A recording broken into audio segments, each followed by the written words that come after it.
Bonjour à toutes et à tous et bienvenue sur Chafouineur, votre chaîne du partage de la passion du cinéma et de la pop culture.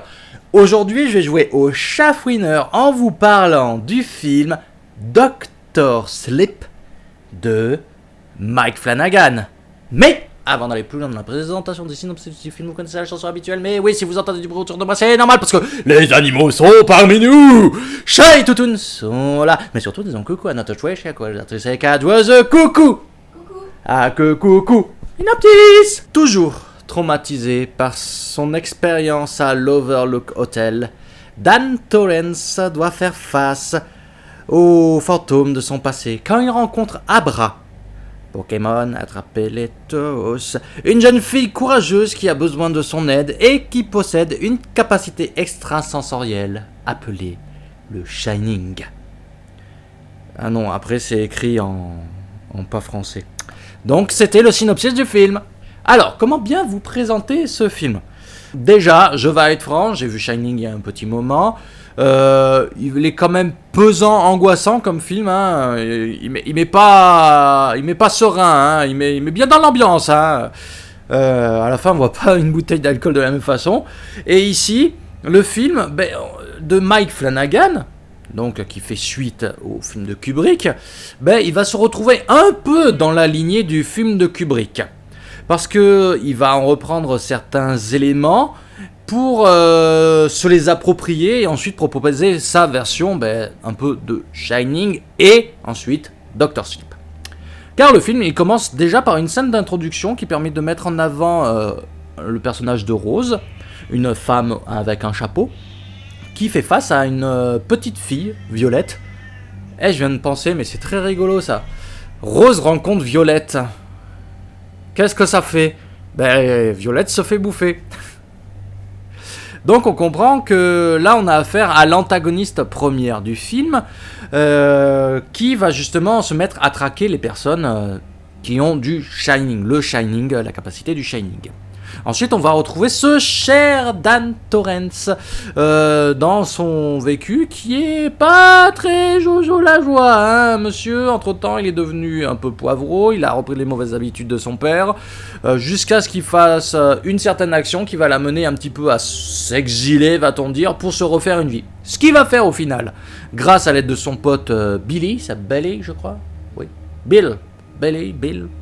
C'est presque ça. Mais oui, grâce à l'aide de son nouvel ami, il va vraiment se faire accepter d'une communauté. Il va même aller aux alcooliques anonymes.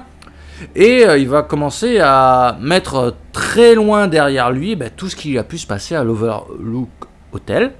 Jusqu'à ce qu'un soir, d'étranges inscriptions apparaissent sur son mur. Des inscriptions qui sont notifiées par une dénommée Abra. Ça, il le découvrira un petit peu plus tard. Mais cette fille a la capacité de communiquer, à des capacités, à le Shining, mais elle a des capacités extrasensorielles. Elle peut communiquer avec des personnes à des kilomètres de distance, même s'incruster dans leurs esprits, voire même faire de la télékinésie. Enfin, bon nombre de choses, capacités surhumaines que l'on retrouve dans les œuvres de Stephen King.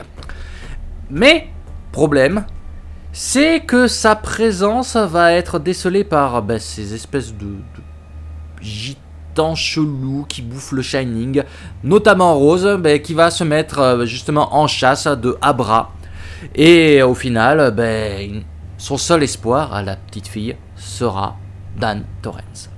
Grosso modo, c'est un petit peu l'histoire du film. Je suis allé un petit peu loin dans son avancée historique, mais c'est ce qui vous attend. Bon, ça recèle d'autres surprises scénaristiques qui sont bien amenées.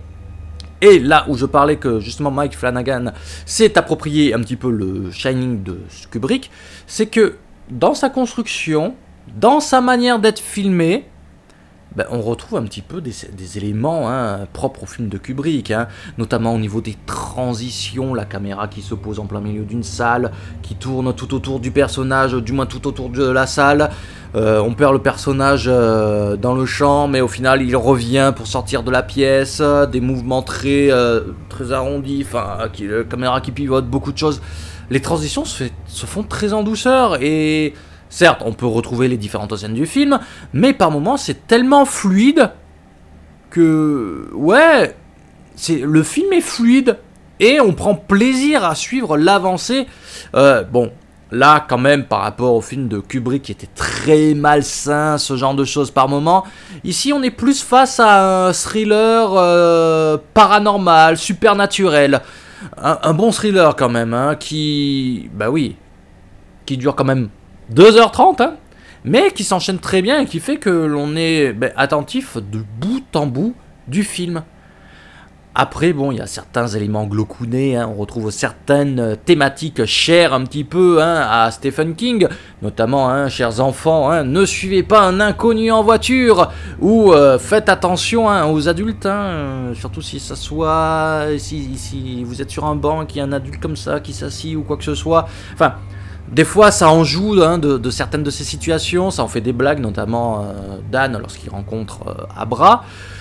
Mais faites attention, enfin, on retrouve entre autres ces thématiques, hein, chères à Stephen King, hein, ça en fait partie notamment, hein, aussi avec, on peut reprendre l'esprit Carrie ou encore les Ça, enfin, pas mal de choses. Mais le truc, c'est que le film... Ici, on est face à une adaptation. Je n'ai pas eu la chance de lire le livre Dr. Sleep de Stephen King, mais le livre, d'après notre très chère collaboratrice Eka Rose, va plus loin en profondeur, et justement, je pense qu'au niveau de certaines de ces thématiques, ça doit être encore plus approfondi, ce n'est pas juste survolé comme ceci. Parce qu'au final, avec ce Dr. Sleep, même si ça s'écarte du registre, hein, conventionnel des grosses productions hollywoodiennes, ça va pas dans le gros what the fuck, mais c'est... comment dire, il a le cul un peu entre deux chaises. Parce que c'est vrai que comme il reprend la suite de Kubrick, il veut faire son film à lui, et il faut qu'il reste dans les consorts hollywoodiens. Vous comprenez l'idée, hein, dans le formatage hollywoodien, je pense qu'il n'a pas pu aller aussi loin qu'il aurait pu aller. Pour autant, le film regorge de qualité, et ça, il ne faut pas s'en cacher. Encore une fois, il est très propre au niveau de l'image, de la manière dont il est filmé. Les effets spéciaux aussi sont de qualité, hein, il faut pas les décrier, hein. Et pareil, la musique est vraiment dans la suite logique, encore une fois, du Shining de Stanley Kubrick. Notamment, on retrouve le thème principal, non, non, non, non. Même d'autres musiques qui sont un peu plus glaucounettes, hein. Il y a une musique, c'est une sorte de tap, tap, tap, tap, tap, tap, qui imite un petit peu les battements du cœur. Et c'est vrai qu'elle revient à plusieurs reprises dans des séquences qui du coup, ça, qui amène un petit peu de stress, oui. Mais en soi, The Newton Brothers, ça se corrige en tout cas. Là au moins, ils ont fait des musiques de qualité, ce qui n'était pas le cas dans, si je me trompe pas, le The Grudge de 2019.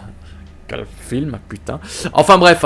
Moi, en soi, Dr. Sleep, je l'ai apprécié. Là, on a vu que la version ciné. Je serais curieux de voir, du coup, la version longue, voir si ça en ajoute certains éléments scénaristiques intéressants, certains éléments scénaristiques qui sont présents dans les livres et qui, du coup, dans la version cinéma, n'étaient pas présents.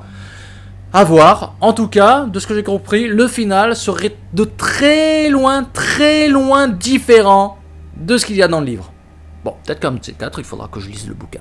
Voilà, moi j'ai dit ce que j'avais à en dire de ce film. Si vous avez quoi que ce soit à en dire, moi ça sera avec plaisir que j'en discuterai avec vous dans les commentaires. Ceci étant dit, n'oubliez pas la chanson habituelle, likez, partagez, commentez, abonnez-vous, cliquez sur la petite cloche pour être notifié des prochaines vidéos. Pouchine vous en remercie. Ceci étant dit, j'ai pas plus à vous dire. Je vous dis donc, à la prochaine. Oh ça va, je pensais que j'allais galérer pour en parler. Mais toi, t'avais bien aimé, enfin, même si c'était différent du bouquin. Voilà.